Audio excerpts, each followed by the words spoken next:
Cada vez más personas de todo el mundo invierten en el S&P 500, ya que es una estrategia de inversión que ha funcionado muy bien en el pasado e inversores legendarios como Warren Buffett la han recomendado una y otra vez.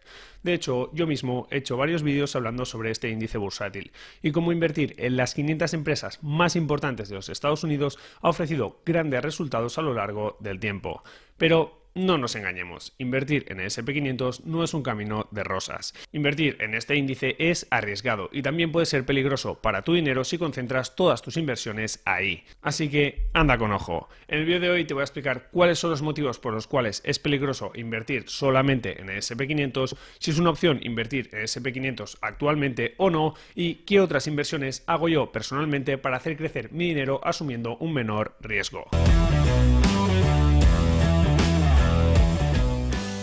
Primero de todo, ¿por qué invertir en el S&P 500 es arriesgado? Vamos a ver los tres motivos principales. 1. Solo inviertes en empresas de Estados Unidos. Si te limitas a invertir en el índice S&P 500, tan solo tendrás empresas de Estados Unidos en tu cartera de inversión. Y sí, es verdad que, por ejemplo, invertir en el S&P 500 es menos arriesgado que tener una cartera pequeña de acciones, ya que con el S&P 500 estás comprando 500 compañías y obtienes una mayor diversificación. Y también es cierto que estas empresas que componen el S&P 500 pertenecen a diferentes sectores y operan en diferentes divisas y áreas geográficas. Pero, bajo mi punto de vista, tener todas tus inversiones concentradas en un solo país es un riesgo que no creo que sea recomendable para la mayoría de inversores. Estados Unidos sigue siendo actualmente la mayor potencia del mundo, pero ¿lo seguirá siendo de cara al futuro? ¿Qué pasaría si, por ejemplo, hubiera un conflicto interno o una guerra civil en el país? 2. Posible disminución de rentabilidad. El índice S&P 500 ha ofrecido muy buenas rentabilidades en el pasado, pero eso no implica que lo siga haciendo de cara al futuro. Ya sabéis la famosa frase que siempre se dice en inversión: rentabilidades pasadas no garantizan rentabilidades futuras. Así que veamos, ¿qué rentabilidades ha ofrecido el S&P 500 en el pasado y qué rentabilidades esperan los analistas que ofrezca en el futuro? Si miramos las rentabilidades del índice S&P 500 Total Return, que es el que incluye los dividendos, vemos como las rentabilidades de los últimos años son muy positivas, siempre estando por encima de los dobles dígitos. Aunque, eso sí, en lo que llevamos de 2022 llevamos una caída considerable y los analistas no prevén grandes rentabilidades para los próximos años. Si miramos esta tabla podemos ver cuál es el pronóstico de rentabilidad anual a largo plazo por parte de los diferentes analistas. Y en el caso de las acciones de Estados Unidos vemos como los pronósticos son bastante pesimistas, puesto que la mayoría de analistas prevén rentabilidades anualizadas por debajo del 5%. Si solo inviertes en el S&P 500, piensa que estás haciendo una apuesta por las empresas de Estados Unidos y que por lo tanto la rentabilidad que obtengas puede ser mayor que la rentabilidad obtenida por otras regiones, pero también puede ser menor. De hecho, es interesante saber que el propio índice S&P 500, pese a ser un índice muy alcista desde su nacimiento, ha tenido épocas donde no ha generado rentabilidades positivas para los inversores. Por ejemplo, en esta infografía podemos ver los mayores crashes del S&P 500 y los días que ha tardado en recuperarse de esas grandes caídas. Y como podemos comprobar, en algunas crisis el S&P 500 ha tardado años en recuperarse. Por supuesto, esto no es un problema tan solo de este índice americano, sino que también ocurre, por ejemplo, con el índice de acciones de países desarrollados que hemos tratado tantas veces en este canal, el MSCI World. Por lo tanto, antes de invertir en el S&P 500, también ten en cuenta que las rentabilidades no están garantizadas y que, aunque lo normal es que el índice siga una tendencia alcista a largo plazo y llegue to the moon, podrás pasar épocas malas en cuanto a resultados. 3. Solo inviertes en una clase de activo. El último punto que quiero comentar antes de daros mi opinión personal sobre si merece la pena o no invertir en S&P 500 actualmente es la diversificación de activos.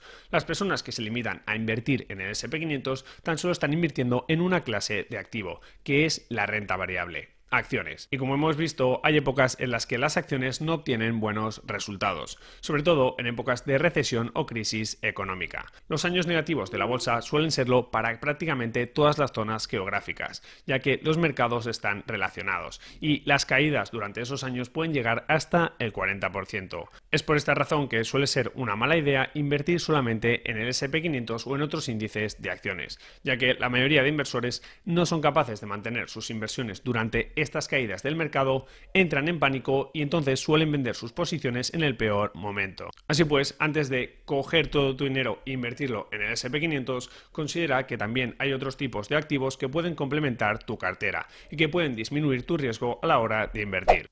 En esta tabla podemos ver cómo se han comportado las diferentes clases de activos desde el 2007 hasta el 2021. Y como vemos, en este periodo, las grandes compañías, como sería el caso de las empresas que están en el S&P 500, son las que mejor comportamiento han tenido. Pero también hay otras clases de activos, como son las empresas de pequeña capitalización o también los REITs, que serían acciones de empresas inmobiliarias. También tendríamos renta fija con más riesgo o con menos riesgo y, como no, pues empresas de mercados emergentes, commodities, etc.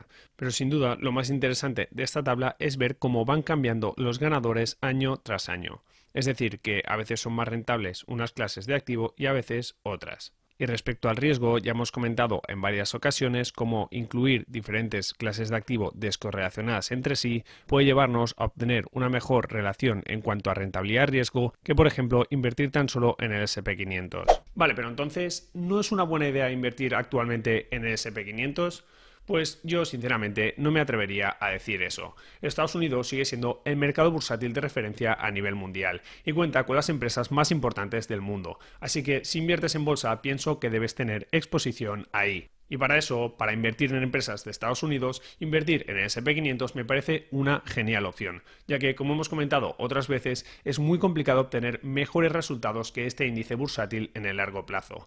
Este índice cubre aproximadamente el 80% del mercado de Estados Unidos y se puede invertir en él de forma fácil y barata. Pero eso sí, lo que sí veo bastante arriesgado es meter todas tus inversiones en el S&P 500, por todos los motivos que hemos visto, y más aún teniendo en cuenta la situación actual en la que nos encontramos. Por ejemplo, en este gráfico de JP Morgan podemos ver cómo hay una correlación bastante interesante entre los resultados que obtiene el S&P 500 y la valoración del índice. Y a finales de 2021 el S&P 500 estaba cotizando a un PER o valoración de 21 veces, por lo que se espera que en los siguientes 5 años sus rentabilidades no sean muy altas, o al menos en términos de probabilidad.